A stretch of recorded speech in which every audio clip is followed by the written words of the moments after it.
This is the 17th season of Bass Talk Live with your hosts, Mark Jeffries and Matt Pingrak. BTL is brought to you by Lawrence, Bass Cat Boats, APCO, Ducket Fishing, Strike King Lures, Sunline, Big Bite Baits, Spro, Exo Lures, Yamagatsu, The Bass Tank, and Denali Rods.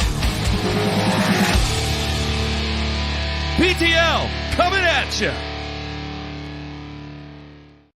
Good Monday, everybody. Welcome once again to another edition of BTL Bass Talk Live, where Matt and I are going to talk bass fishing and anything else that we want to talk about. Yes, he is back. He is in studio, at least for a week, and then you're off again. Grand Lake. Chase those green things. Grand Lake, kind of your home body of water. So we are going to get into all kinds of stuff today, both bass fishing and, dude, I got to tell you, man, that football game on Saturday, OU Texas, I've seen a lot of college football. I've never experienced watching a game that had that emotional of a roller coaster, both up and down. Where'd you watch it? Well, it was actually during qualifying for the senior event that I was bowling in. So they have it on TV while you were trying to They bowl? had 4 TVs. Okay. All across the center. And you were in Dallas, right? I was in Dallas. Traffic was horrible. Horrible. Anyway, I'd throw a shot and I'd go back to the television. Throw a shot, go back to the television. It must have worked, though, because you did It did good. work, yeah. I qualified 8th and ended up in 12th. What does that mean? Just made a little money. No, it doesn't qualify you for any... No, well, the championship is this weekend in Fort Worth. Are you going there? Yeah. So Yeah. does everyone qualify for it? Or Yeah. so are you seated? No. Oh, okay. It's got a weird format, and we'll see what happens. What can you It's win good. in the championship? Yeah. What can you Dude, win I there? felt good. That's like $5,000. Oh, that's decent. What's Yeah. the entry fee? 200. Oh, that's much better return than what I'm doing. We'll get into that. But, man, it was a great weekend. Our good friend of the show, Steve Wunderlich, the PBA, former PBA player, the Hall of Famer, helped me out a ton.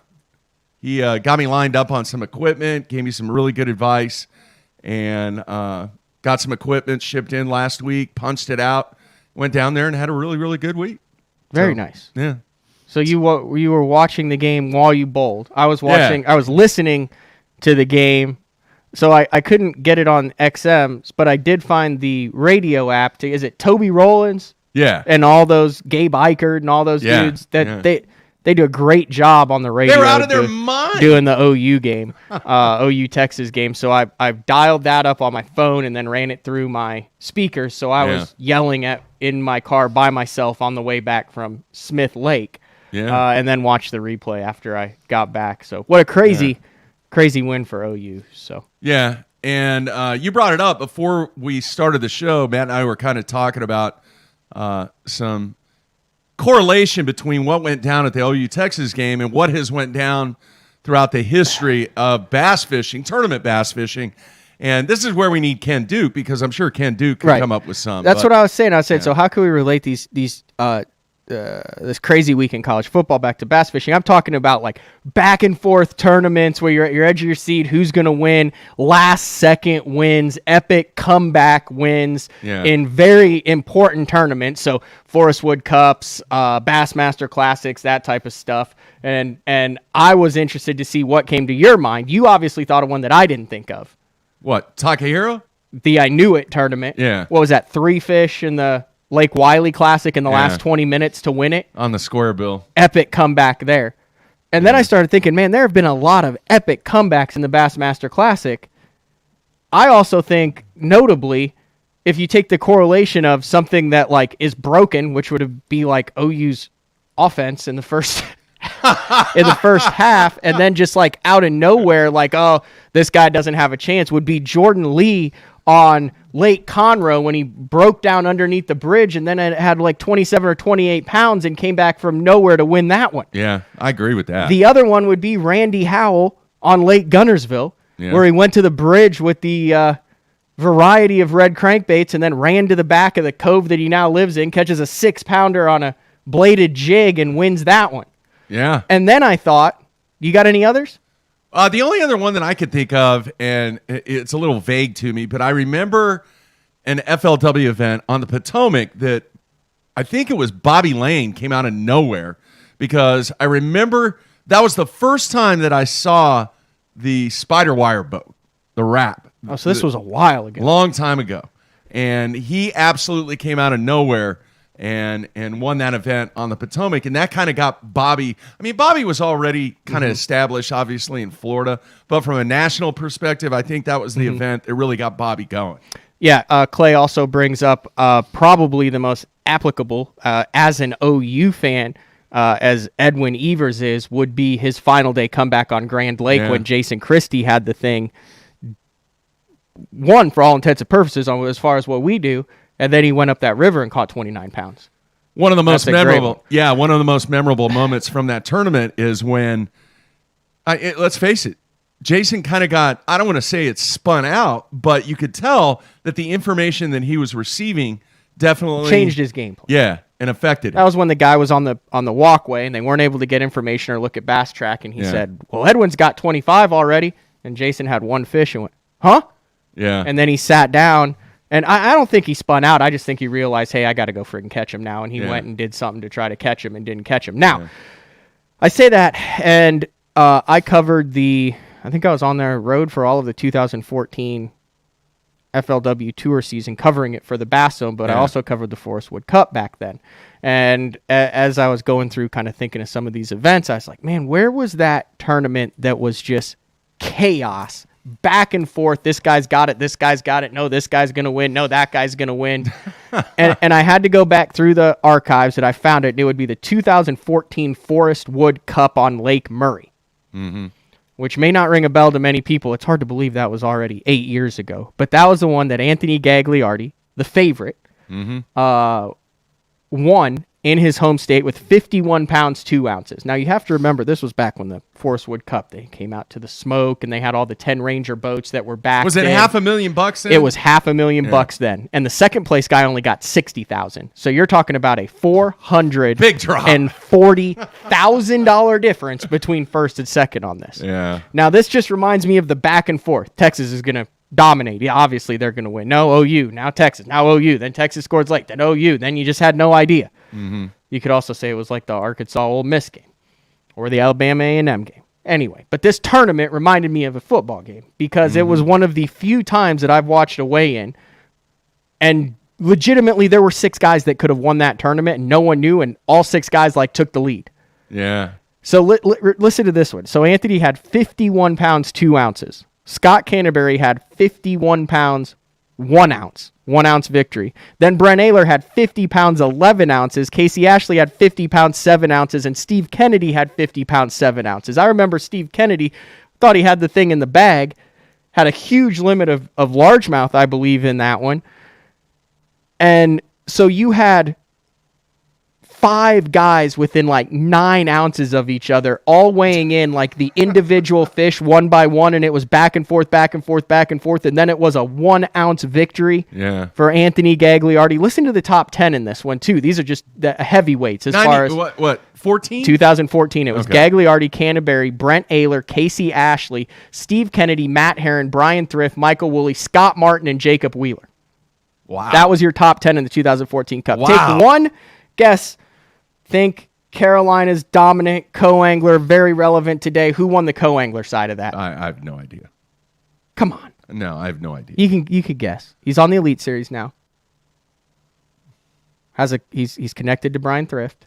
Brian New. Okay. Brian New won $50,000. But that tournament there kind of reminded me of the back and forth. Back and forth cool of a example. football game. Good stuff. But dude, I was dealing with adversity because there were only 4 participants on my squad, actually 3 from my squad that were from Oklahoma. Everybody else is from Texas. And every time Texas would score, the place would go freaking nuts. Oh, yeah, you're right.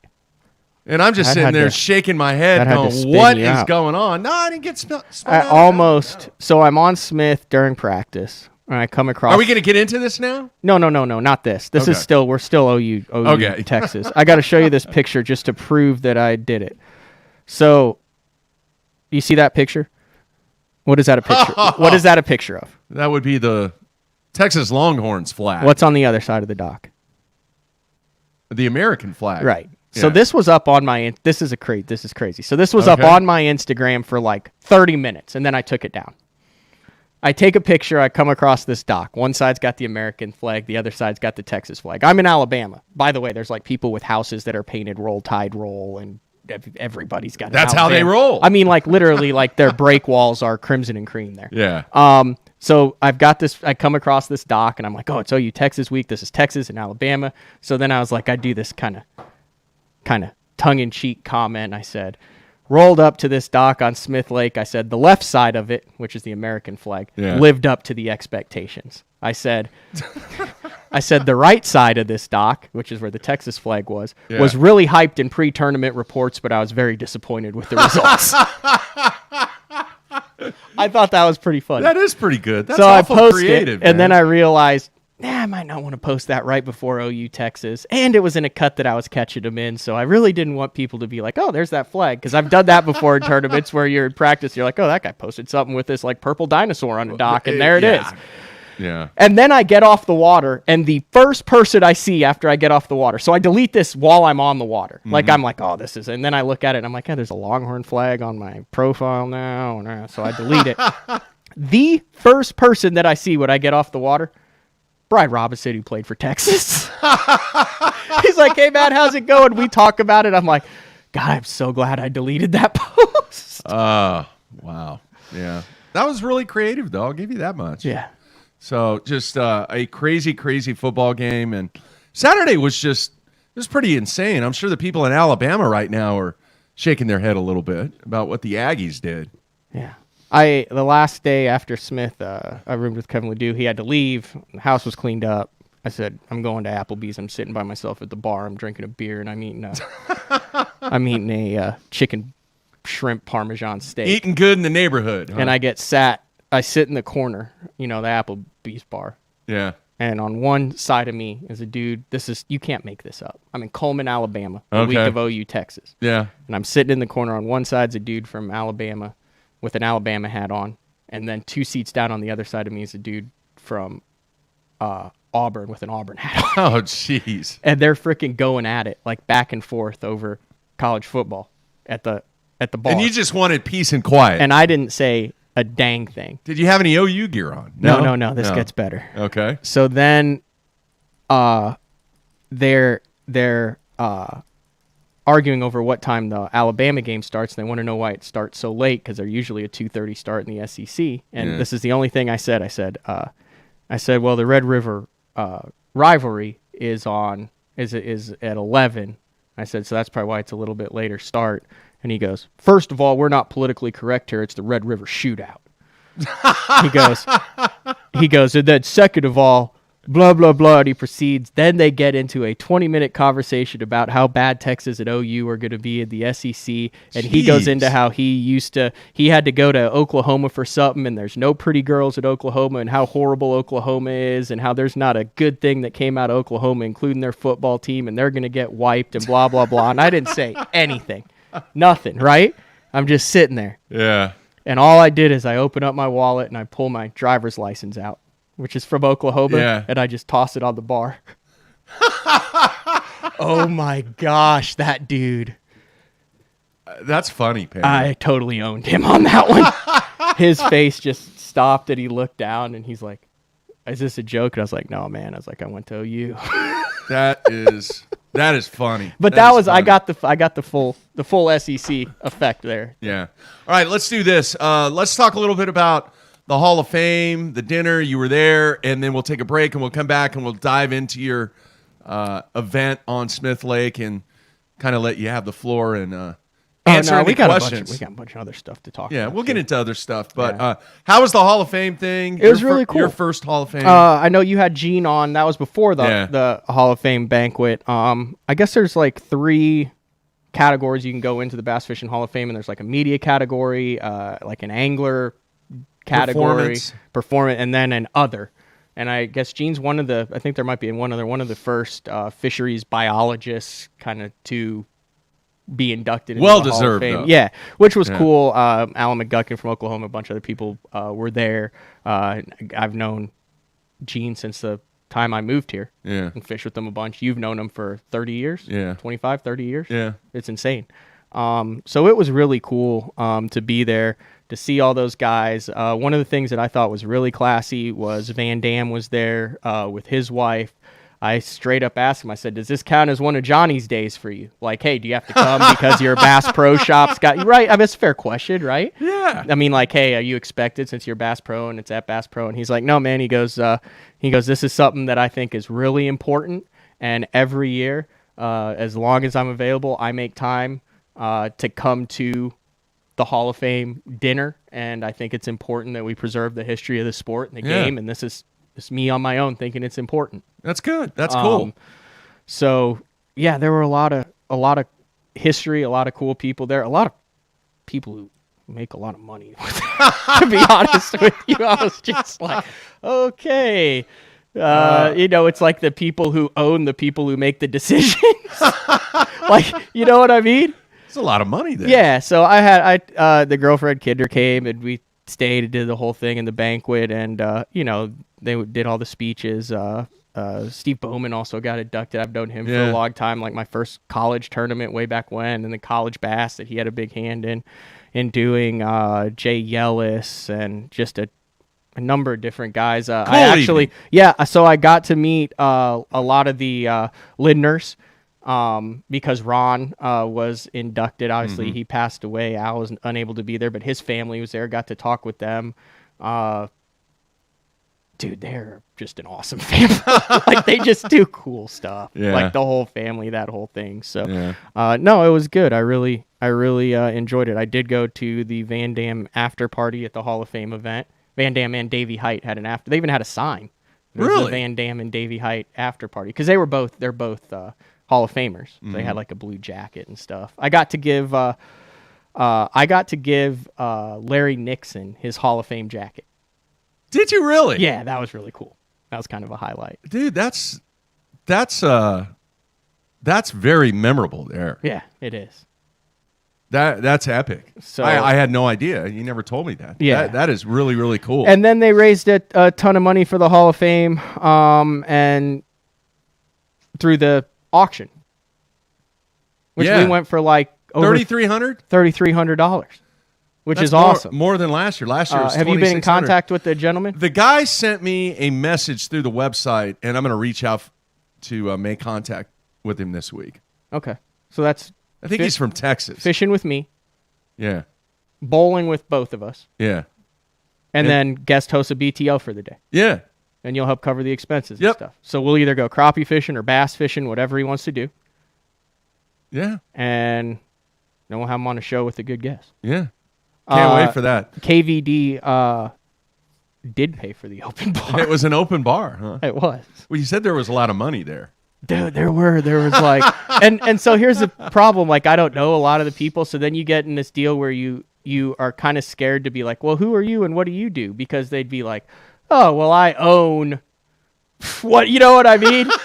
And then you're like, oh, I should have known who that was. So I just like, wow. But it was fun. I hung out with like Valster, who was, I guess, my title sponsor for Best on Tour. He was there, along with Casey Shedd from AFCO, sat at a table with them, and Todd Seisner, who used to work for Bass Fan. Now he's like runs it, one of the guys in Fisherman, one of the major guys. So it was fun. Cool. It was a good time. What did you do like the day of?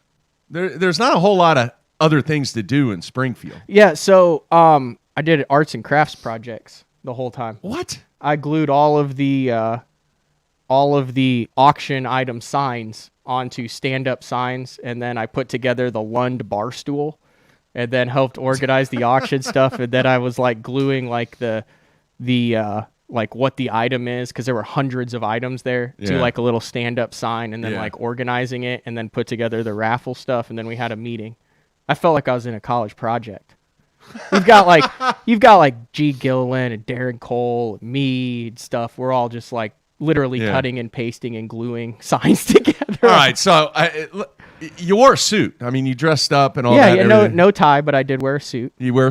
I wore a suit. You wore a suit. Yeah. Now, what happens to me quite a bit, because, dude, I wore a suit for 20-something years, and I hate wearing a suit now. Mm-hmm. But when I go out of town and I have to wear a suit, it never fails.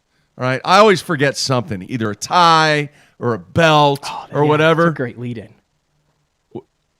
Was that the case with you? Did you have your entire clothing apparatus ready to sport at the Hall of Fame? Did you intentionally lead me into this story? No. You really didn't? Dude, This wasn't the greatest transition in history? No. So It happens to me all the time. So I have to go to the Springfield, Missouri Mall. The mall. That is a good mall. for You know where malls I'm that are going with still this, around. right? No, I have no idea. I showed you the... Oh, okay. Yeah, I do now. Was that That not was an not- amazing transition? I didn't mean to. I didn't think about that. I just thought about me constantly not remembering my belt or tie or black socks or whatever. So here's the So what issue. happened? So I had a blue suit, and Kinder did not feel like the brown in my belt matched the brown in my shoes. She felt that they were two different shades. What, light and dark? Yes, I didn't argue about it. It is what it is. I could care less. So you went to the mall to buy a belt? No, to buy shoes, because the shoes I had were kind of ghetto brown. Like they looked like they used to be good dress shoes, and then like I worked in a Were they out of style? Yeah, they were kind of. Okay. All right. Whatever that means. Okay. I hadn't had closed-toed shoes on since like May. So I go to the mall and I go to Macy's and I find these discount shoes. They were like $200 shoes, and they were Were discounted. they J&M's? No, they were. What's the one that got all caught up in the stock market with the Wolf of Wall Street? I don't know. What brand is that? I know one brand, Johnston Murphy's. That's all I know. They weren't that. Okay. So it'll know this anyway.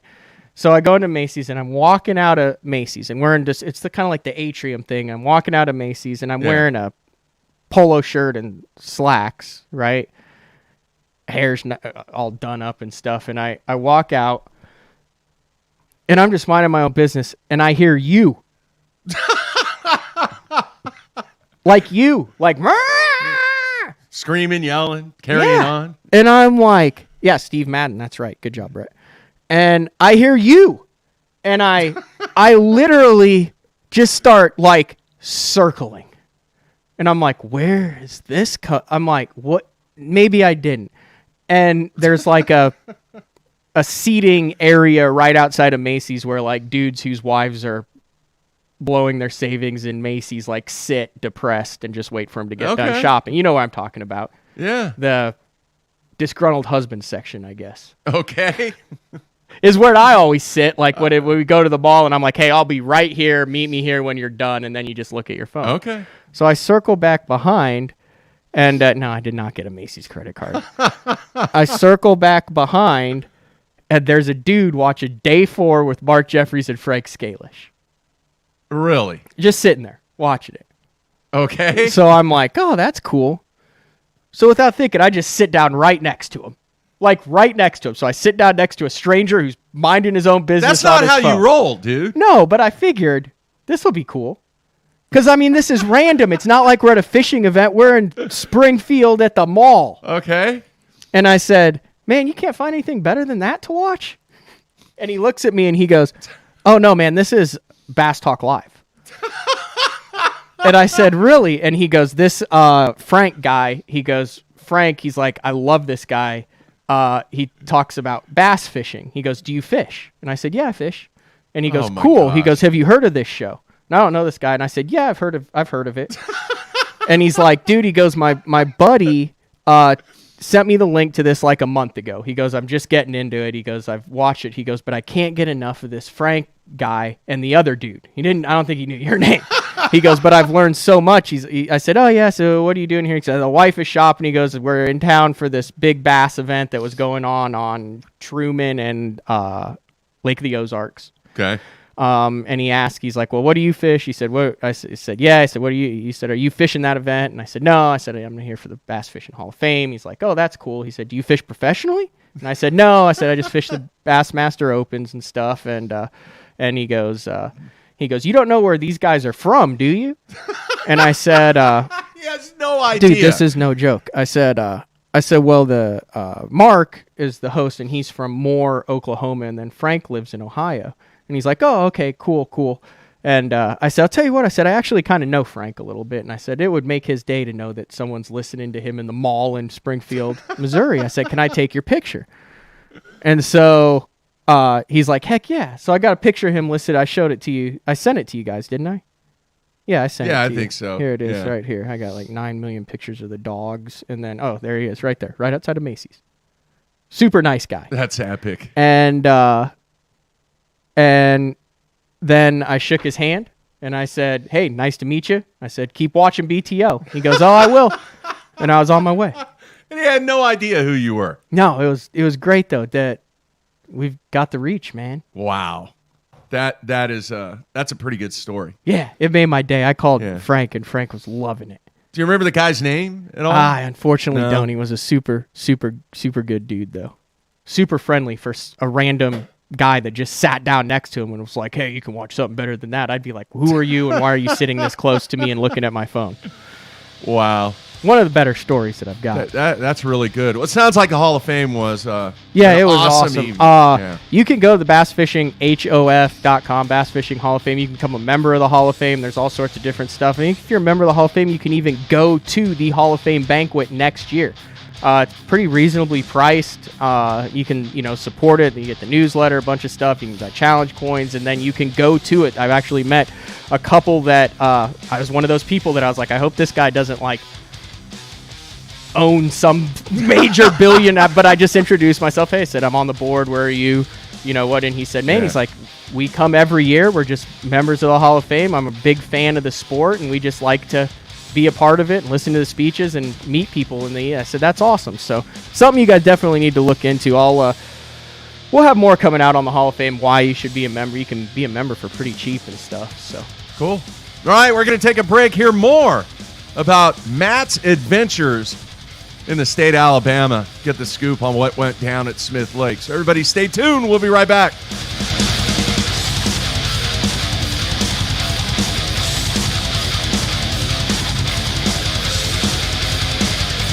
Elite FS puts the full range of Lowrance fish finding tools at your fingertips. Find fish with active imaging 3-in-1 with Fish Reveal. Target fish with active target live sonar and watch fish react to your lure as it happens. Built-in C-Map Contour Plus charts make it easy to find key fishing areas. But best-in-class charts and powerful sonar is only the beginning. It's easy to build your fully networked FS system. From sonar and waypoint sharing to controlling the Ghost trolling motor and power poles. Lowrance Elite FS. Targeting fish just got easier. BassCat's legendary 20-foot platform has been paired with angler-approved accessories for 2021.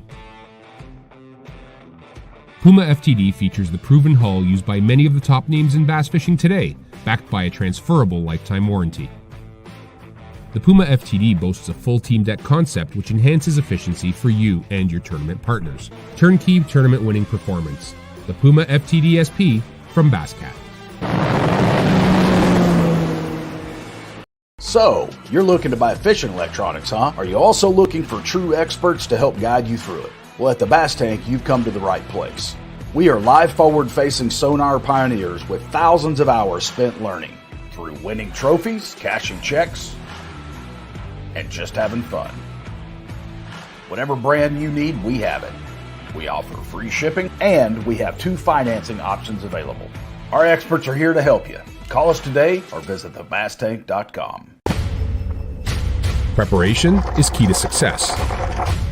And that preparation starts well before you ever hit the water. You're only as strong as your connection to the fish, and your line is that critical connection. Confidence in your line every minute of every day on the water is a necessity, and failure, it's not an option. Sunline makes the fluorocarbon, nylon, and braided lines to give you the strength to guarantee your confidence. I've made my living on the water for over 20 years. For 14 years. For over 23 years. I've worn a bunch of different clothing brands over the years. Some companies big. And some companies small. All of them said they were making clothing for us. But none of them knew us. None of them were us. Except for one. Except for one. Except one. AFCO. AFCO. AFCO. AFCO. Fishing isn't part of us. It is us. Everyone, Brandon Polnick here. People always be asking me what I got tied on. I'm like, X-Zone Lures. And they're like, Brandon, why you got X-Zone Lures tied on? And I'm like, let me show you why. The bite. Get out of there. Get out of there. Oh, yeah. Oh, it's freaking big. Get in here. Oh, God. Giant. Oh, my God. Oh, my God. I think you get the point. There's one. You know what works. Now you need a bunch of them so you don't run out on your next fishing trip.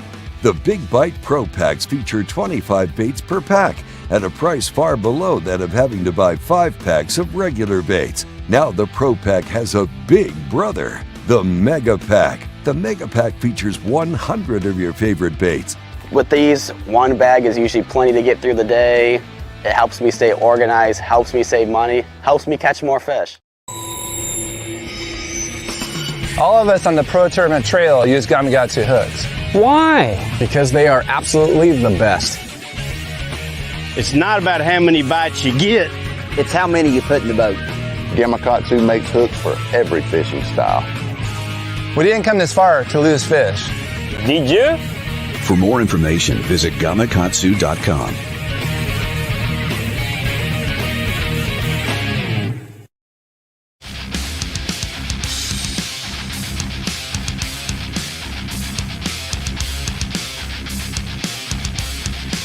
All right, we are back, kicking off the week. Mark and Matt in studio. And we're going to dive into Matt's adventures in Alabama. Before we do that real quick, I want to throw this up on the screen. This is like my business note. I got to make sure I know how to do this, if I can remember. Hang on, Matthew. Forgot I was going to. Yeah, I was going to mention this. Okay. All right, there. That is a story that's on CNBC.com right now. If you're into the whole media thing and understanding or wanting to know a little bit about how the dynamic of cable television is changing, and this is going to have a dramatic effect on bass fishing and bass fishing being on television, you need to check out this story. That's the story right now. And it's titled, Disney's Shift to Streaming Puts ESPN in an Awkward Position of Clinging to the Past. And I'm not going to go into it. You need to read it because it talks about how the future of cable television looks. And the fact is, they're probably, Disney, who owns ESPN, is probably going to make it to where it's going to be a internet play only.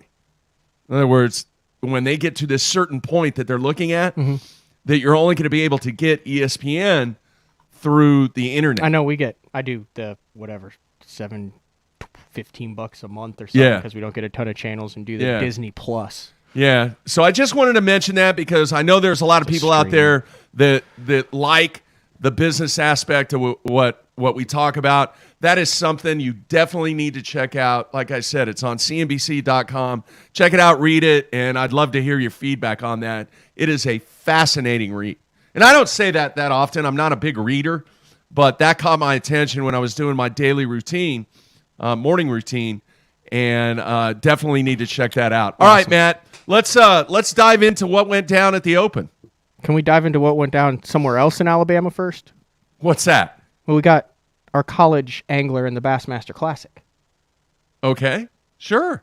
Because I think that was a pretty interesting event. You know how they do that, where they do the brackets and all that stuff, and they take the top 8 then. I forgot to mention, I talked a lot with Hank Weldon at the Hall of Fame dinner because Trip Weldon was also inducted. I actually talked to Trip, said his health was doing great. He was showing me fish pictures, said he's fishing all the time. then being the true Alabaman that he is, he started talking about Alabama football. But so I saw them, and Hank had actually left the practice for the bracket that was on the Alabama River to go to the Hall of Fame, and then went back. And I said, dude, I think, and this was before it even started. I said, my money's on Tristan McCormick. Bethel, dude. I'd actually got to know Tristan McCormick in 2019 when I went to Table Rock for a Toyota series, and I did not have a room. And I didn't realize that I did not have a room. It totally had skipped my mind until about... lodging is a factor there, dude. Until about 3 hours left on day one of practice. And I take out of the state park, and I'm like, oh, there's no one at that La Quinta. So I pull into the La Quinta, and it's kind of empty, and there's two guys staying there. It's me and this dude, Tristan McCormick, who I thought he was like my age and was fishing. It turns out he was like 20 at the time, or 19, I don't know. Yeah. So I got to know him and stuff, and he ended up fishing for Bethel, and then I saw him. He does a lot with Blazer boats and a lot with other stuff. He's in the industry, right? Mm-hmm. And then he's done well. So him and his partner did well up at the Thousand Islands, qualified for it. And I told Hank, I said, my money's on Tristan McCormick. He goes, he said, but he's got to get past Tucker. I think it's Tucker Smith. Let me see. Okay. Let me make sure. Yeah, Tucker Smith. So this Tucker Smith kid won like back-to-back high school world championships out of like 700 boats. And then he made the college bracket. And wouldn't you know it, it came down to Tristan McCormick and Tucker Smith in the finals on the Alabama River. And then McCormick wins it. So that is one of the goals. I says TBA for the next couple days. I need to get a hold of him and see if we can have Tristan on the show to talk about being in the Classic. I think he's the third Bethel angler to represent the college series in the Bassmaster Classic on Lake Hartwell in a couple months. Yeah. Cool. It was kind of cool. There was 3 boats at Smith Lake, and they were all tied up next to each other. And it was, let's see if I can do this right. It was Cody Huff, who was tied up to John Garrett's boat, who was tied up to, I knew I was going to do this, the dude who just made the Classic through the points. Who just made the Classic through the Southern Opens. He guides on Gunnersville. I don't know. Jacob Fouts. Okay. And they were like the last 3 royalty, and guy rolled by, and I was like, dang, you guys are like college. Did you get a picture fishing. of that? No, I should have. I was too busy trying to figure out how to catch a fish. All right. Well, let's talk about that, man. So congrats to the collegiate anglers and the anglers. Man, Porosnik, I'm surprised it took him 8 to win it. I mean, out of the first 8, I thought he'd have won like 2 or 3 of these things. He has been the class of the Opens this year. And I know that Bass has done a really good job of organizing the Angler of the Year standings. You can now go to each Angler of the Year and then pull it down, and it shows the points and where they are. Listen to his finishes this year. And you're talking anywhere from the lowest field we've had is like 188, and the biggest field is 230-something. Yeah. 8th, 43rd, 31st, 35th, 10th, 50th, 59th, and 1st. Yeah. That's strong. So statistically, with the 200 points, all he has to do to guarantee that he will qualify for the Elite Series no matter what is finish in the top 100 at Grand, because he has a over 100-point lead on third, which is Daisuke Aoki, right at 1269 to 1371. So if Jacob Porosnik finishes 100th or better at Grand Lake, statistically he is a lock for the Elite Series. And then it's kind of a dogfight between a couple guys. Tommy Williams has a little bit of a lead. He's shown how he's done really well. They just take the top 3 in the overall. There are no double qualifiers in the overall. So it looks like Porosnik and Williams, if they take care of business, and then it's going to come down to a dogfight between Daisuke Aoki, Masayuki Matsushita, and Sam George and John Garrett. They're all within... 3rd place is 1269, and 6th place is 1203. And then you get down to 7th place, and that's me. So if 1, 2, 3, 4 guys either hit Sailboat Bridge or finish below 150th, and I catch them somehow and finish in the top 10, that's my only shot to make it. But I'm in 7th in the overall, which does not get the job done. Unfortunately, as I have moved up in the points each tournament, I have also lost points on 3rd. So I'd rather be 50th in the overall and 30 points out of 3rd than 7th in the overall and 11-6, right at 109 points out. So statistically, I'm still alive. It doesn't Doesn't look good, though. All right, so what went down at Smith? Smith, I can tell you in a nutshell, was forward-facing sonar 101. You had to find the bait. The opportunities were not very prevalent. Did a lot of looking over 80 to 100 feet of water, using a tail spinner, using a Demiki rig, using a drop shot, and that was my plan going in. I never got him going on the docks. I never found a real particular area that I loved him in, and then the first day of the tournament, all of the bait that was over this open water was gonzo, and the fish were gone, and this recap's going to be real quick. I got 5 lucky bites on day 1. I was 26th after day 1 with 10 pounds even, and it looked like, spotted bass. I always, have a limit of them. I went into one area and went, there's absolutely no bait in here. There's no fish in here. It was kind of what I had planned on doing. And I said, there's 3 75 feet out. And I caught one of those 3 on the drop on a tail spinner. And it was like the only 3 fish in the cove. And then I go out to a point, and I'm like, I don't know where all this bait is. And I was like, but there's a group of them right there. And I catch one, and it's 2. And I said, I don't know how I have 2. And then I roomed with Kevin Ledoux, and he had been said he'd gotten a couple bites on a whopper plopper. I've never weighed in a fish in a tournament on a whopper plopper. I said, that looks kind of like the rock he said he was catching them on in a different part of the lake. So I eased up there, made a cast over this shallow rock, and a fish came up and underwater sharked it. And I said, oh man, did you see that? Because it's clear there, right? Yeah. And I said he didn't even eat it. He just kind of went under it. So I twitched it, bloop, bloop, nothing. And then I'm like, I don't know what that was about. I think it was a keeper. And I go to burn it in, and 5 feet from the boat, it comes out from under the boat, and had been tracking it, and it was a 3.5 pound spot. You all right there, man? Yeah. All right. Swallowed wrong. All right. Swallowed the sparkling water. Yeah. Peach honey. And then I got 2 more lucky bites, and it came in. It looked like, wow. Wow. All right. Okay, I think I'm good. Okay. But yeah, I knew the next day, I was in trouble, and I had 2 chances at fish, then 2 chances at keepers the next day. Tried to boat flip a 15.5, 16-incher on 8-pound test, which was really dumb. Broke it off on the boat flip. Jeez. And then caught a 15.5-incher with an hour left, and those are my only 2 opportunities. Wow. Why was it so tough?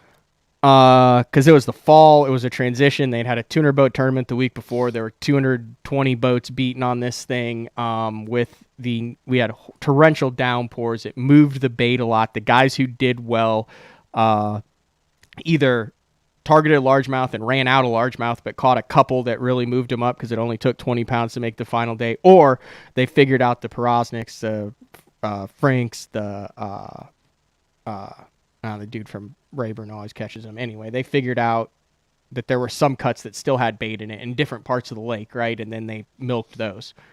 But you literally were trying to fish for a 15-inch fish, which was hard in the fall there with those spots. And there's a lot of big fish in Smith, but you're suspended over 100 feet of water looking anywhere from 8 to 40 feet down. For wolf packs of spots, that's the only way I could get them to bite. There is no talking them into bite, and you had to put it on their head way out because they'd feel the forward-facing sonar and they wouldn't bite, and you had one chance.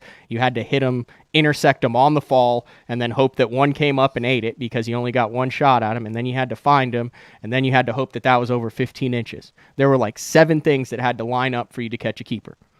Wow. And when those lined up, based on what I was doing, which was offshore forward-facing sonar with a tail spinner and a drop shot and a Demiki rig.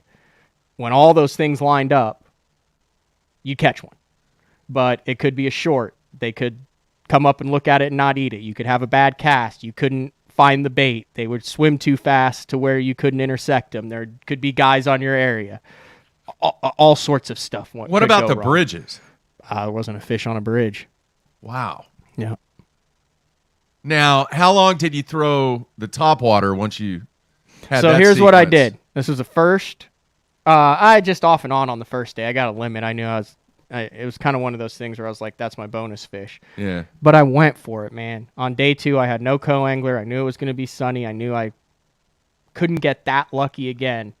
But I put 2 top waters on the front deck, and I said I'm throwing those suckers until 9 a.m. and I'm covering all new water. I'm putting it on high bypass, and if it's gonna happen, it's gonna happen. And I did it, and it didn't happen.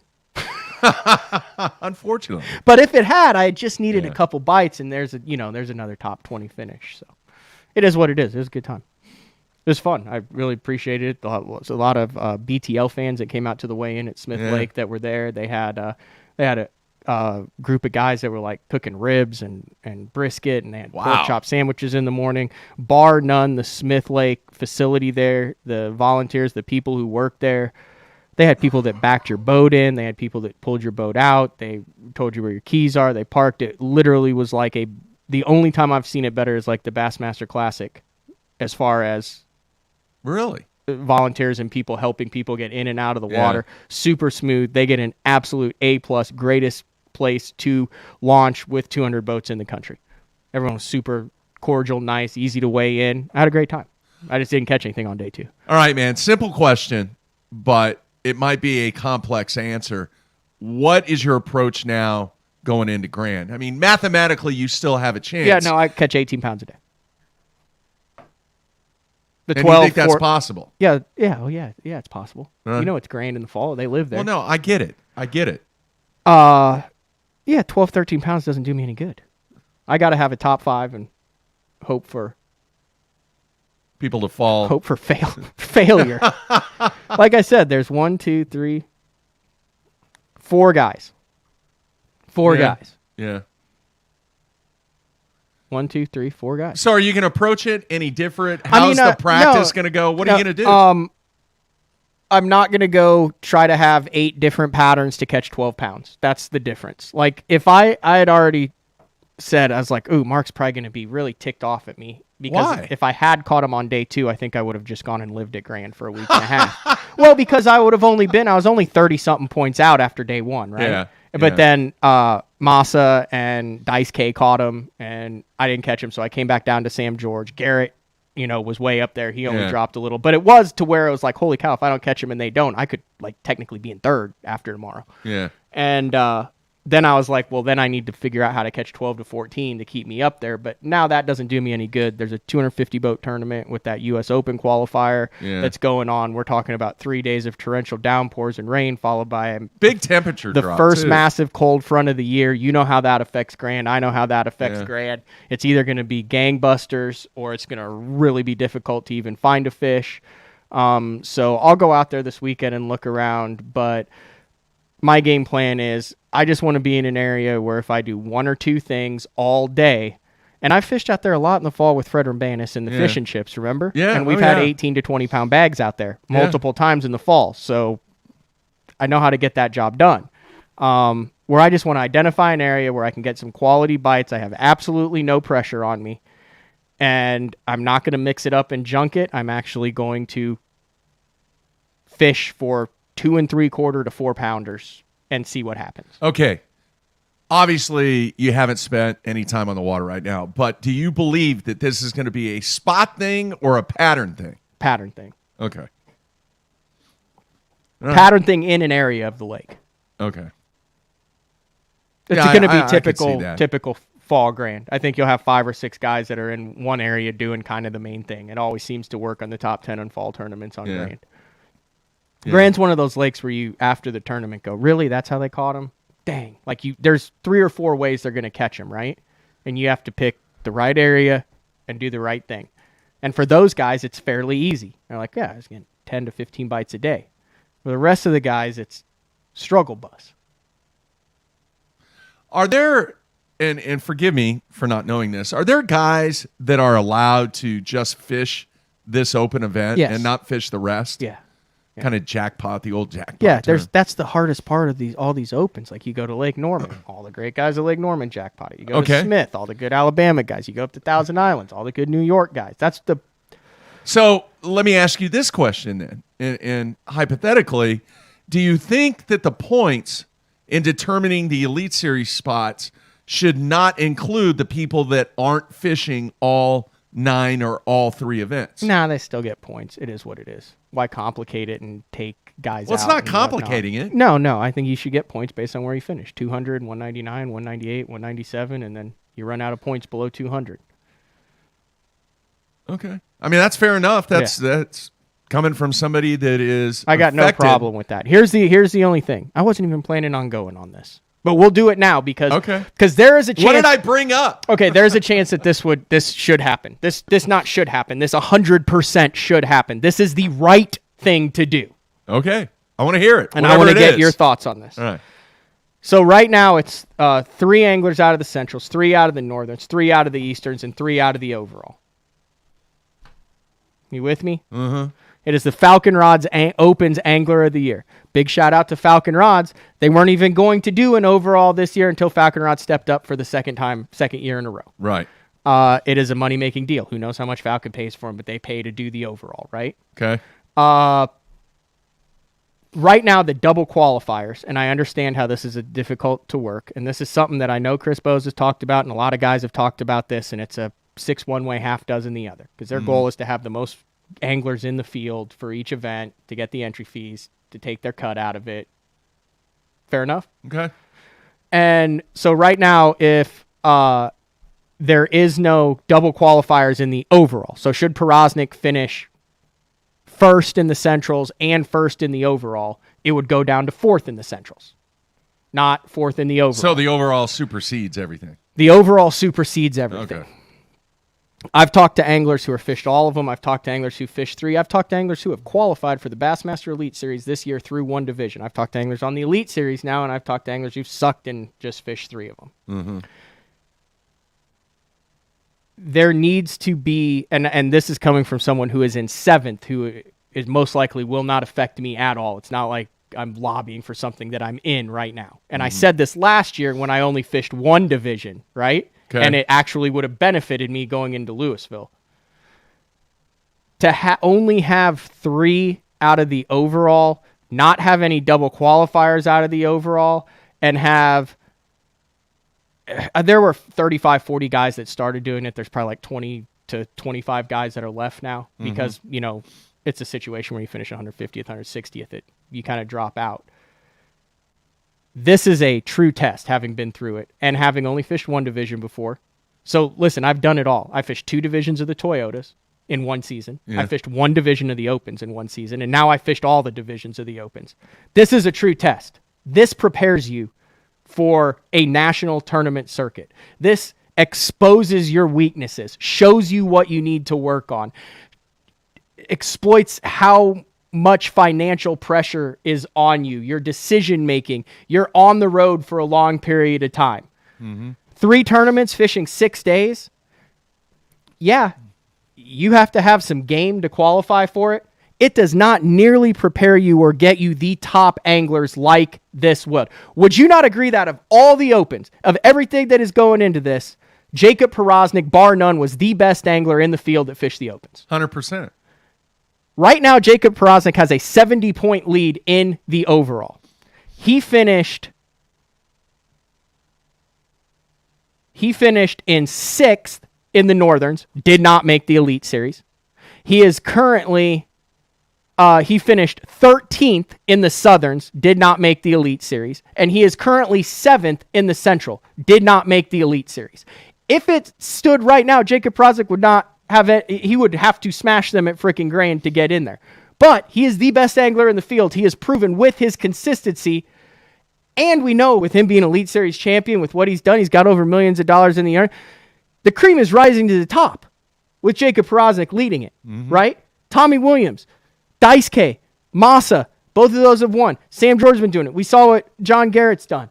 Like, these are the guys who are proving that they can catch them across the country and who will have staying power on the Elite Series more so than a 3 turn. Now, I'm not saying that you're bad. You see what I'm saying here? It's a dicey situation. I'm not saying you get lucky in the 3. I'm just saying I believe the overall, after having fished it and after having fished 1 and talking to a lot, deserve more spots on the Elite Series. You can say, yeah, well, you're going to spend a lot more money, and it's just the rich guys who can afford to fish all of them, and there's only 30 guys, so why should they get more?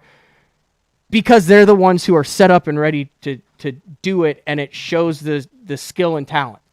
Would you not agree? No, I agree with your statement completely. Here's 100% how I think it should be. If you want to stick with 3, 3, 3, and 3 because you feel like the 3 in each division give the guys, hey, I'm going to fish all 3. I've got a chance to do it. If I only top 2, then whatever. But make it so if you have double qualifiers, whichever division they qualify in first, the double qualifier should not go down the Central, Southerns, or Northerns. They should go down the overall list. Because in an average year, most of the time, that would drop it down 2 or 3 spots because you'll have a lot of guys who finish in the top 3 in each one, right?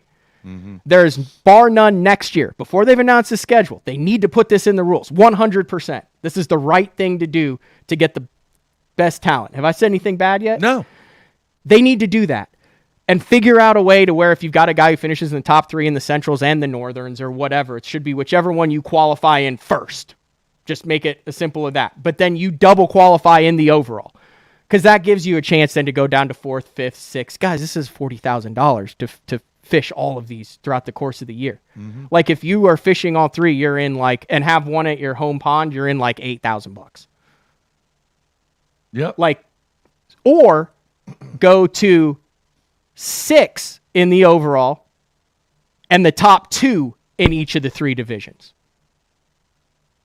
That still gets your Angler of the Year in. You're still got a chance to fish for the Bassmaster Classic. It's just 1 spot out of each of the divisions. And now you actually, instead of just the top 3, now you actually are getting a handful. And I think it would create a lot of interest in it.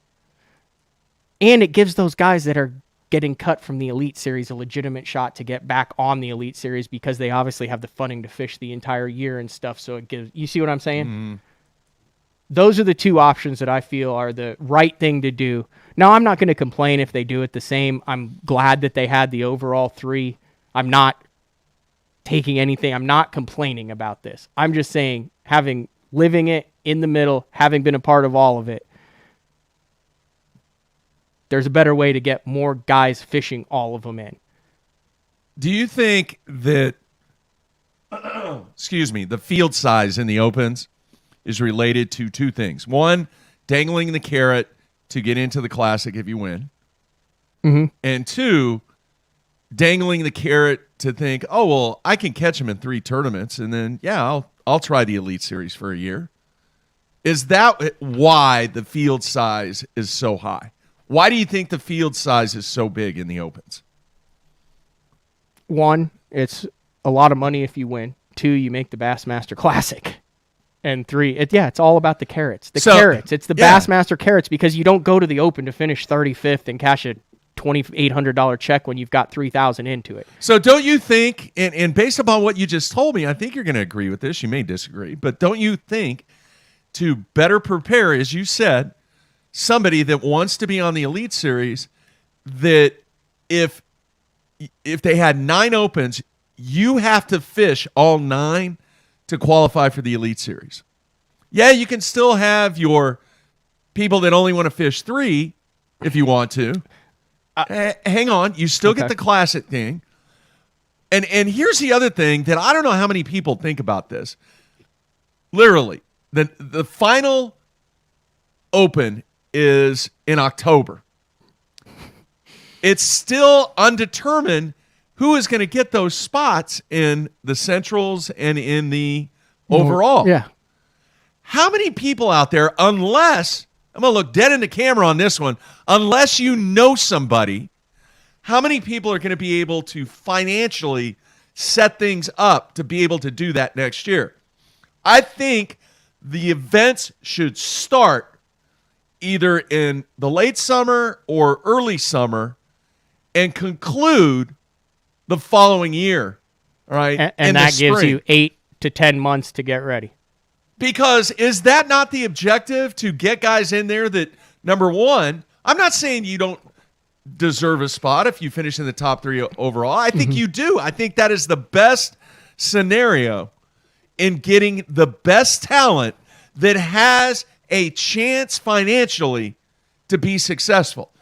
Because if you're out there and you just fish 9 events, or you're going to finish in the top 3 in the Centrals or whatever the case might be in October, that is a difficult financial situation to overcome. What are your thoughts? Yeah, that makes a lot of sense. I just think that, maybe give 10 spots to the overalls and then the 3 divisions, all right, great. If you want to fish for a chance I like to six, get the classic, I like then 6, fine. Do 2, it. 2, and 2. You're only taking one spot away. You still have the win in your Yeah, that's good. But 6, I mean, dude, in our reality, there were only like 30-some guys that fished all of them starting at the beginning But I think of the that year. number would be greater if the only way that you could qualify for the Elite Series is Oh, fishing I all 100% 9. agree. And then make them to where they end in April, and you've got all that time before companies and everybody else gets their budget set to be able to put a deal together. I'll be honest. After I had the 2 top 30s and was right there, I had multiple people be like, "Well, what are you going to do? You lining up Elite Series stuff?" And I'm like, "Hell no, I'm not lining up Elite Series. I'm still 50 points out." And I'm like, "I'm going to cross that bridge when I get there." But the reality is, by the time I get there at the end of October on Grand, hypothetically, if I was there, all the budgets are set. Yeah. They already know what they're paying. They're doing wraps and got their new boats already for next year when the Elite Series starts. So I mean, it's a pickle. Yeah. But I understand that. But I also understand the whole, it's nice to have the calendar year and whatever, and you should have your ducks in a row before you figure it out. And I think if you know that there's 6, 8, 10 spots from one division and stuff, you get a pretty good idea as it's going. Like, hey, I'm going to be in this to the end. I can start setting up my schedule, like a Porosnik, right? To where it's like, okay, he's probably going to qualify, like a Tommy Williams. But he's the only one, though. Yeah, well, Tommy's been up there a lot and stuff. But I'm just saying, as a whole season, you can tell if you've got a shot or not, or if you need to. In a 3 event deal, you can be leading angler of the year by 20 points going into the last one and finish 50th in the angler of the year because it's so volatile. Yeah, it's like you fish 2 days and you're a third of the way done with the season. You fish 4 days and you're 2/3 of the way done with the season. Then you're done with the season. Like, you don't have any idea where. You see what I'm saying? Well, that's why I asked you about, for the people that are competing in all 9, should they have their own point system to where everybody else doesn't come into play? You're only competing against the people that are trying to get those spots who are fishing all 9 events. Does that make sense? Yeah. And if this comes across, dude, if I was to take an anonymous poll right now and there were, on a scale of 1 to 5, 20 questions about the job Chris Bowes does in the Opens, he gets 5 stars on every single one of them. Cool. I mean, the BS that guy has to put up with behind the scenes, dude. I promise you, 99% of you would quit after the first tournament as a tournament director in the Bassmaster Opens. There is a lot of BS that goes on behind the scenes, and I'm sure there is. That dude runs it smoothly. And he does it fairly. And like I said, I've been one of those guys who's called him and said, dude, your job is to blah, blah, blah. And I'm a paying person. I said, and I'm going to get my money's worth. And you're going to earn your money today. And then we have it out. And we're good then.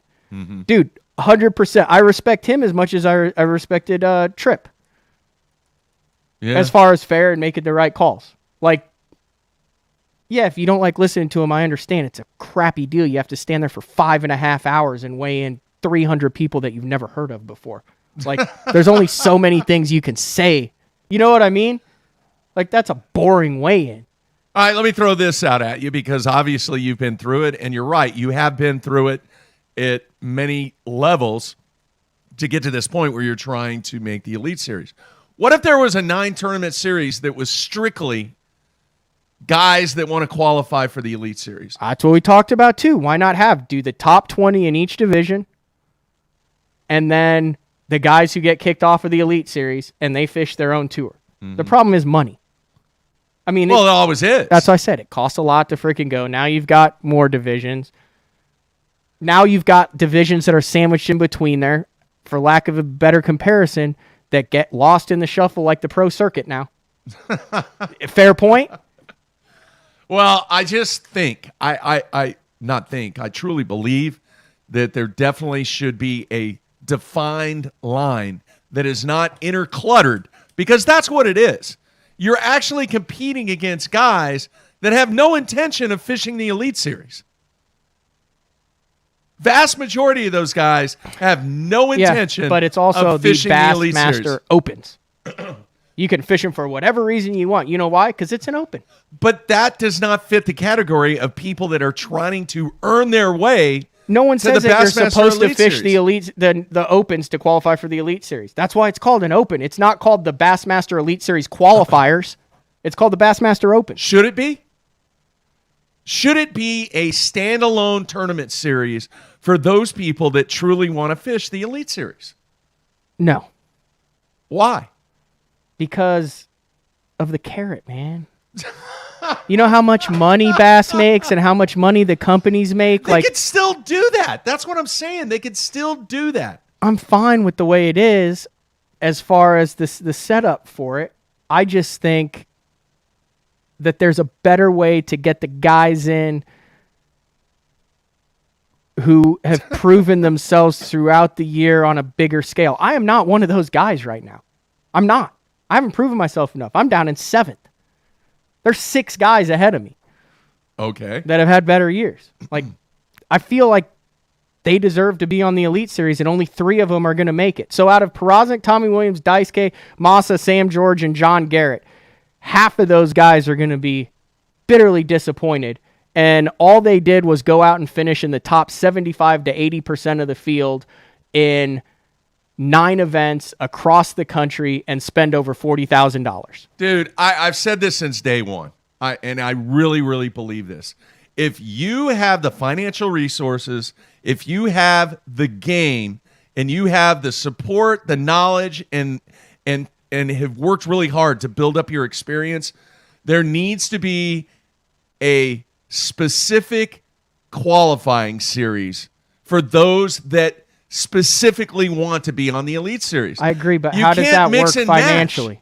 You can't mix What and are match. what is dude. the benefit of Bass for that? They just had 222 people pay $1,800 Because of the at carrot. Smith Lake. Because of the How carrot. do they make money at that though? That's another 6. What would it be? 6 events? I would assume. Sounds about right to me. 6 events. You think so? Yeah. How would they make? I mean, I could live with 6. Yeah, you're doing it, not me. they almost didn't. I don't think that there's the sponsorship outside money. How many people, let me ask you this, how many people To do you think sustain would that. sign up for a specific series only to qualify for the You wouldn't- Bassmaster Elite Series? No, I think you fish the Opens to qualify for that. That's series. not what I'm saying. I'm asking you, If it was just that, standalone, you're out there to do one thing, make money. and it's 60 anglers, That's what I'm asking you. and How many the top people? 10 make it. How many people do you think would sign up You for could that? get 60 between. Could you get everything. 100? But you don't want the 100 because then you go back to your only. I'm just asking you. Could you get to 100? I don't know. Could you get to 80? I don't know. I think 60 is the right 50 is the right number. Now you're at 1 in 5. Now it's worth that investment because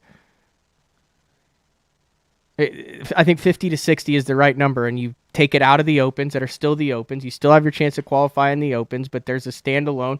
Your average finish, they invite the top 20 in each Open division and the Elite Series guys, so you're between 50 and 65, 70 guys. They have 6 events. They're held somewhat close to Elite Series events in conjunction, and you freaking have it. But like I said, it's a money deal. All right. 100%, is it not? It is, but I think to get that value on Bass's return on their investment from entry fees and sponsorship and all that, are they not in the tournament business? Yeah. They're in the tournament business. Okay? If it makes sense financially and they're going to be profitable based upon that, why would you not do that? Because listen to me, Matt. Answer yes or no on this. Is your fishing future, as far as trying to obtain a spot in the Bassmaster Elite Series, was it affected this year by anglers that had no intention of making the Bassmaster Elite Series? I'm sure to some impact, but not really. Dude, Clay, that is 100% not true. He said, would Matt ever dissect it in this level if he wasn't in the whatever? Probably wouldn't say a word. What? He said, would Matt even dissect it in this level if he was in?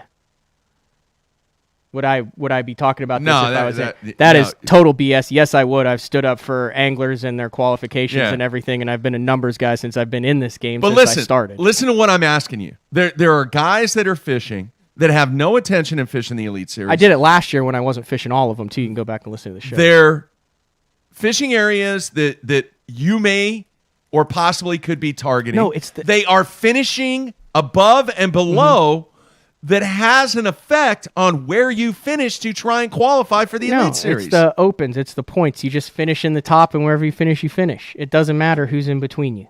Like, you got to go beat those guys. That's the beauty of the opens. You got to fish against Brandon. You got to fish against Patrick Walters. You got to fish But you're fishing against guys that are not trying to do and accomplish the same thing that you are. That's fine. I'm fine with that. Okay.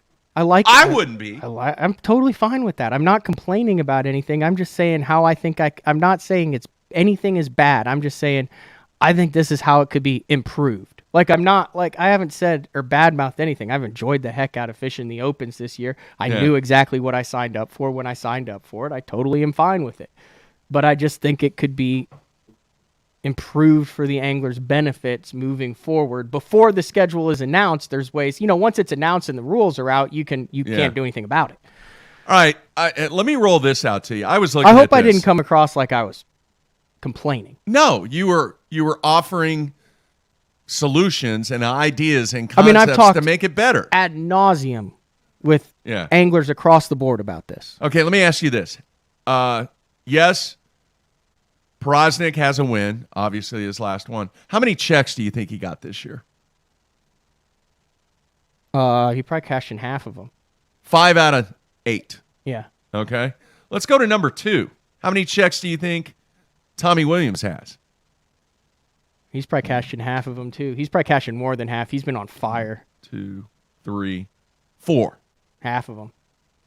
Okay. That's 1 and 2, too. Yeah. That's top 40s. All right. Only from a financial standpoint, only successful half the time. 3. Mm-hmm. Daisuke. 1, 2, 3, 4, 5, and a win. He's making some money. But he finished 153rd in the first one. Yeah, at the Harris chain. Okay, let's go to 4. 1, 2, 3, 4, 5. 5 out of 8. And they're not even towards the top. Okay, let's go to number 5. That's Sam George. 1, 2, 3, 4. That's top 40s out of average 200 boats. Okay, and then John Garrett, 1, 2, 3 times. He's got 3 checks. That's it, out of 8 events. And he's sitting in 6th place in the points. And then you're in 7th. 1, 2. But you're in 7th. Yeah, because it's all about consistency, avoiding the tanks. Yeah. So probably your earnings leader would have to be Daisuke. Daisuke. Yeah. And he sits at Prosnick just won. Yeah, but Daisuke won. Yeah. Anyway, the point that I'm trying to make is financially, under the current format, is this really preparing these guys? And I know you take the name guys that have been around and done a lot of things and been around a lot of sponsors and people, and they have the connections. But financially, the challenge is you got the top 6 guys, and 2 of them have cashed checks and won tournaments, 5 out of 8 events. And then the other people, 4 out of 8, 4 out of 8, 3 out of 8, and 2 out of 8. And here you are in October, and if somebody does qualify for that, the financial strain, especially with everything that's taking place in this industry right now, is massive to be able to come up with the money to position yourself with the Elite Series. It may be obscure to everybody else, but I'm telling you, man, it would make things better for all parties involved if the season started in May or June and then ended in April. Because now you got that time to get all your financial concerns, sponsorships. It gets you prepared to go out and compete on the Elite Series to where you do not have, or you've kind of averted the financial pressure and given you a chance to financially not have that burden by having 6 weeks to put deals together and get a boat wrapped and do this and do that. So I think, once again, folks, I think the obscurity of recognizing how important that would be, no matter what structure you have, that the Opens need to kick off in the month of May. Kick off in the month of May. Yeah. And go May, June, July, August, September, October, November, December. December. No. May, June. Forget July. September, October. All right. I don't know how many number that is. And that's four. Four or five. And then February, March, April. And you're then done make in the April. Elite Series where you fish 90% of your tournaments in April, May, and June. So qualify in the off season to go get your butt kicked during the season. No. You wait till that next year. Yeah. You've got from April. No, that's a valid point. Because now, let's face it, man, the financial pressures of this game, even the guys that are maybe the 30%ers. Well, we just had Hamner on. He was like, he went from all this to holy cow, I'm on the Elite Series to 3 months later, I'm fishing the Elite Series in a tournament. Yeah. Yeah. Anyway, so just my thoughts, man. Hey, you've learned a lot, the experience that you've gained, and you still got one event left, and who knows what can happen. I like that. That wraparound deal is interesting. Yeah, it's the smart thing to do to really try and dilute the financial pressure that exists. You don't think you lose momentum, though? No. Like, hey, you qualified a do you year want to ago? lose a little bit of, maybe a tiny bit of momentum, or do you want to lose money if you're an angler? Yeah. To me, it's a no-brainer. Now, logistically, yeah, there would be some challenges, maybe, to coordinate the schedule and venues and where stuff needs to be where, but I think it is the right thing to do to give the anglers every opportunity to overcome the financial burden that is put in place by not knowing until October whether or not you're going to make the Elite Series or not. Yeah, I think your numbers go way down if you do October and November, though, with the hunting season. I think you lose a lot of guys. All right, I will rebut to that statement. Do you want to be a professional angler or do you want to be a hunter? I think there's a lot of people who want to do both. I think they want to be a professional angler who kills stuff. Well, you know what? Where are the priorities when it comes to your profession? If that's what you want to do, you still have to start running into weather and stuff like that. Dude. You're the number one weather guy, too. I haven't talked about the weather. Well, I guess I did. Yeah, first cold front coming through, man. Anyway, so great conversation. I think, obviously, with somebody sitting to my right that has been through it. And yeah, I have more levels. Opinions at it because I have lived through it and am living through it right now. Yeah. Yeah. I'm looking at the comments here real quick. Any minimum open coverage of the last day. Like yeah, that's Norman. cool that they've been doing that. Yeah. Yeah. Yep. Anyway, so changing it up, man. We'll see. We'll see if anything happens. But man, I feel for you guys because, I mean, let's be truthful, man. How much of a financial burden would it put on you? And you're entrenched in the industry to where, yeah, you can approach some people that you've made and have relationships with. Yeah, but right it's now still a challenge. Dude, I think 6 is the right number because I don't feel like I performed well enough. If it was top 10, I haven't performed well enough. I don't feel like I have performed well enough. Like, you know what I mean? Well, I look at the big picture, and the bottom line is revenue. Mm-hmm. You've made 2 checks out of 8 events. Right. But if you also have to understand that at this level, so every other tour pays 50% of the field. This is the first big money tournament, that and the Toyotas that don't, right? So FLW or Major League Fishing Pro Circuit, the BPT, the Elite Series, those big money, it's you basically double your money, half the field. Yeah. Right?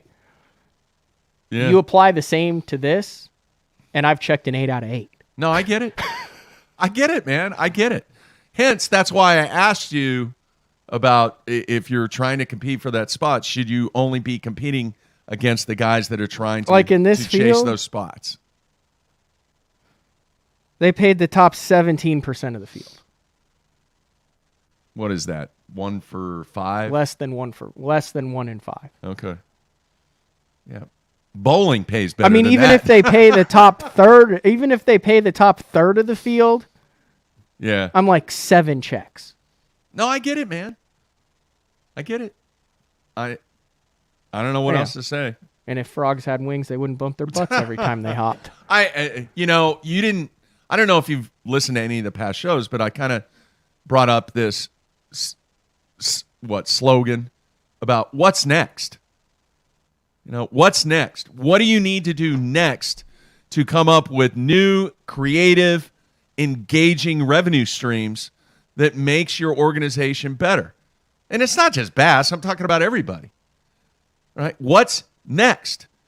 So if you want to pay more spots and you believe that you can pay more spots based upon the revenue stream, all right, think of what's next and what ways that you can be creative and generate more revenue. Mm-hmm. What can you do? Right? Obviously, you don't want to lose money on anything that you come up with as far as it being the next big thing or whatever. You want to be profitable, but at the same time, I agree with you. 1 for 5 is financially not that great, but it's got to be a really, really good, profitable venture for the entity to conduct that format. So, what's next?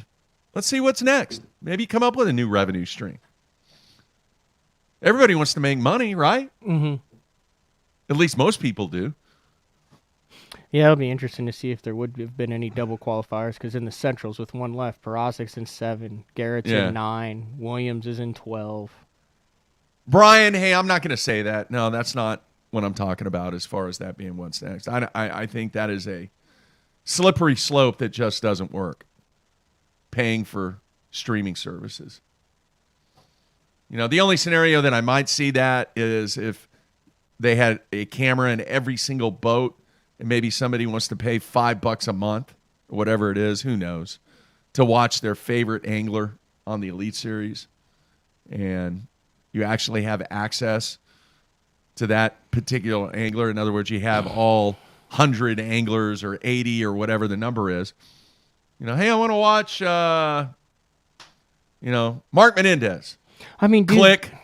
You look at this, and it is like, if you're just out here doing this on your own, that's insane to fish all of these. Like, Perozic is, I feel like Tommy Williams is like one of the only guys. Daisuke and Masu are like, this is their lives. Sam George, he's been in the industry forever. John Garrett, the college champion. Me, I have as many opportunities as any of those guys based on what I've done. You know what I mean? Yeah. And then Rebar, I guess. But then, Upshaw, he's a longtime pro. It's a hard living, man. It really is. And at the lower levels, there's not a whole lot of money. And even if you do make the Elite Series, there's a lot of expense. And you are doing everything you can to get that win. I didn't even think we're going to go down this path. I hope it wasn't bad. You got school today? I have school every day. Hopefully this was therapeutic for you. Yeah, I wasn't complaining. It was good, man. It was good. All right, let's do this. We're going to take a final break, come back, wrap things up here on a Monday. So everybody stay tuned. We'll be right back.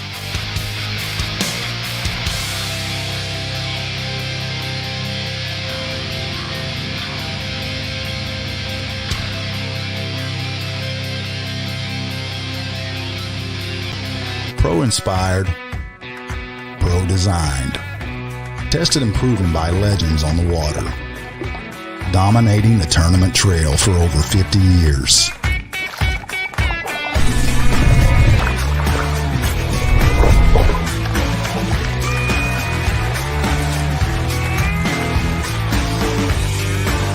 Everything you need, one legendary brand. Strike King. Hey guys, Major League Fishing Pro, Jacob Wheeler here with my new Signature Series line of rods with Duckett Fishing. We have my 7.2 cranking rod right here. crankbaits can be very fickle, and having the right, having a lot of tip can be too much, and having not enough tip can, lose a lot of fish. So you really got to be careful. If there's one or two techniques that I'm really adamant about having the perfect action is a crankbait, especially like a square bill, a DT6, those medium running crankbaits in the springtime when those fish's mouth are pretty tough. That's when I'm really on top of having my actions just perfect.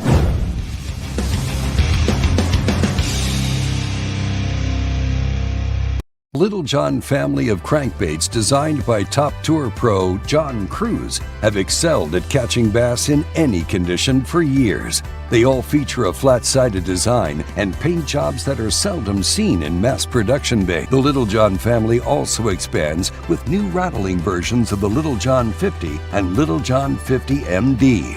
Both of these baits are proven fish catchers that will now be available in rattling versions for stained and muddy water.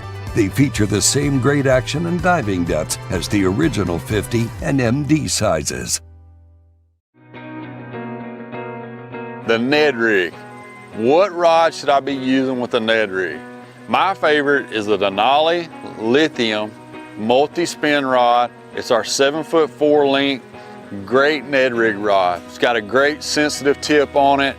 It's long enough where I can make long casts, which you're usually fishing clear water with a Ned rig, and it's got enough backbone to get those fish in. So check it out, Denali Lithium Series 7'4" multi-spin.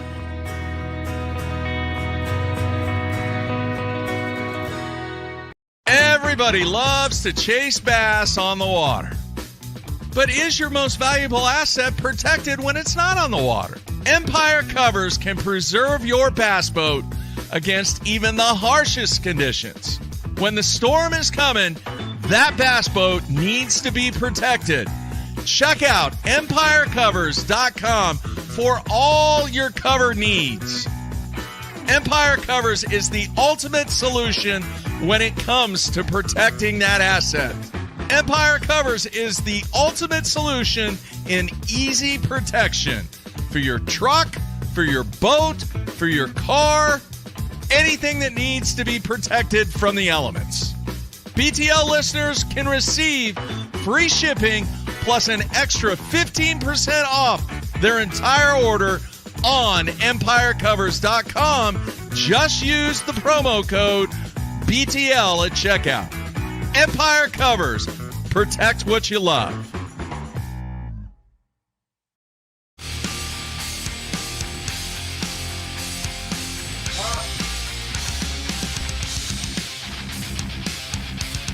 All right, we are back wrapping things up here on a Monday. And we went a little long today, but that's okay. An hour and a half. Yeah. Everything seems to be working okay. No complaints from an audio or a camera standpoint, hopefully. The last time we did this, it was a kind of a disaster. No, I got one good showing. Oh, that's right. Yeah, you did. That's right. As far as the remainder of the week, just check out the website. I know Matt, he's working on Tuesday and Wednesday, and then Thursday we'll have Frank on again for show number 39 with Frank. Really? So he's been doing it like a year now. Yeah. It's impressive. Yeah. That's not including some of the times that he's pinched it for you Yeah. and just came on to do what he did. I saw the post, and they actually made the announcement last night about day one of the U.S. Open being canceled because of the 20 to 25 mile an hour winds. Smart move. Yeah. And if people out there have no idea what a 20 mile an hour wind is like Billy's on Lake up Mead. against it this year. Yeah. Between the low water, and I was talking to Kurt Dove about it. It's like a process to weigh in. Yeah. Yeah. What's the roughest you've been on Lake Mead? Because you've covered 8 of them now. Yeah. It got really rough. When I went out there the year before I covered my first U.S. Open, and Byron Velvick and I went out there, and we got caught in one of those storms that blow through. Dude, it was scary.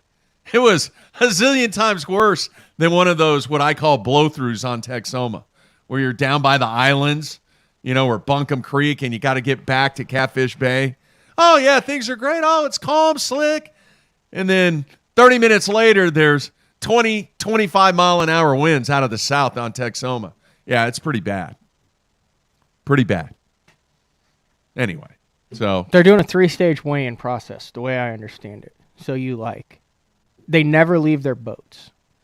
Yeah, it's very different. So you check in at one. This is going to be wrong, but you check in at one area, then you go to another area where they bump all your fish. It's another boat or dock or something, and they bump all your fish and stuff, and then you go to a pontoon boat where they're weighing them or something. And there's a release boat in the middle of Colville Bay. And so it's a 3-step process, and then there's really only one legitimate ramp. So there's 2, but one of them's 50-50. And he thinks it'll take 4 to 6 hours to get everyone weighed and taken out. The man that makes things happen is making it happen with a lot of adversity this year. A ton. Ike Nelly fishing it for the first time. Do you know that? Is this the first time he's fished I think so. No. Really? Yeah, I think so. Interesting. He just practicing for next year's Elite Series. Just getting in a couple extra days. No, we'll see about that. Anyway, anything else, man? No, that's all I got. It? I'll work on the schedule for the rest of the week. Okay. I will say this real quick, dude. I am extremely motivated based upon what happened this past weekend during my tournament. Good. You made money. I know, but forget about that. Physically, it was the most tired, sore that I've been since my accident. How many games? 24 over 2 days. Golly. Yeah, I was physically wiped. And then I had to drive back through, a bunch of rain. And I actually pulled over and went to the casino parking to get out of the hail. You didn't go into the casino? I did, but I didn't gamble $1. I did nothing. I walked around and looked. Put in $1? Not a single dollar in a slot. Walk over to the Buffaloes? Didn't play poker. Didn't spend a dime. Did it cross your mind? No. I was protecting my vehicle is what I was doing. And then I didn't get home till midnight. But I'm going to work on, because my hand, not sore, shoulder, arm, not sore. My legs are killing me. Well, that's understandable. So I'm going to work on the lower body, trying to get those back into shape. And we'll see what happens next year. My goal next year, as long as my health continues okay, is to bowl a couple of national stops. If I can Do you work have to it out. qualify for those? No. Just like the Opens. You just pay your money. Just pay your money, man. Now, what if you jackpot a couple and there's guys that are trying to win the national overalls? How does that work point-wise? You don't get points. There is a bowler of the year, I guess, but there is no championship or anything like that for the seniors. No. Okay. There is for the regular guys, but not for the seniors. All right. Last bit of bowling talk real quick. Chris Braithwaite, who's been on the show, looks like that his deal with Strike King is going to continue into 2022. Really? Yeah, and actually we're gonna tie some of the stuff that he's going to be involved with fishing wise into BTL, and we've got some really, really cool pins and fins stuff scheduled for next year. And then the little tease tidbit that I like to do, everybody said, "Oh yeah, it's just." I'm working on a BTL get together, not at the Classic. It'll be totally separate, and the site. And people are going to go, "What, Jeffries? Are you insane?" The site possibly could be Memphis, Tennessee. And there's a reason. Good middle ground. Yeah, it's in the middle of the country, but there are some things in Memphis, Tennessee. What, if we're going to go to Graceland?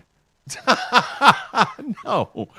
All those trips to the Nike factory outlet where you have to go by Graceland? No. So that's still in the works, but definitely working on that. All right. Glad to have you back, Matthew. I'm glad to be back for a week. And then, I kind of wish I wasn't here. Why? Because I would have been on Grand trying to get ready with a legit shot to make it. Remember, dude, just go catch him. No, it was good to be back. I enjoyed it. I forgot how much I enjoy the shows when you're gone for so long. Yeah. Working on the Lake Norman video. That should be up today. All right. And then the Smith Lake video following that. Yeah. All right. Check out the website for what we have going on tomorrow. And we will be back. Matt in studio once again tomorrow and Wednesday. So thank you for all the comments. The interaction is priceless. We had a bunch of people on today, man, on the live show. Yeah. So good to have you back. All right, that's going to wrap things up. Everybody out there, we will be back tomorrow. We're out of here.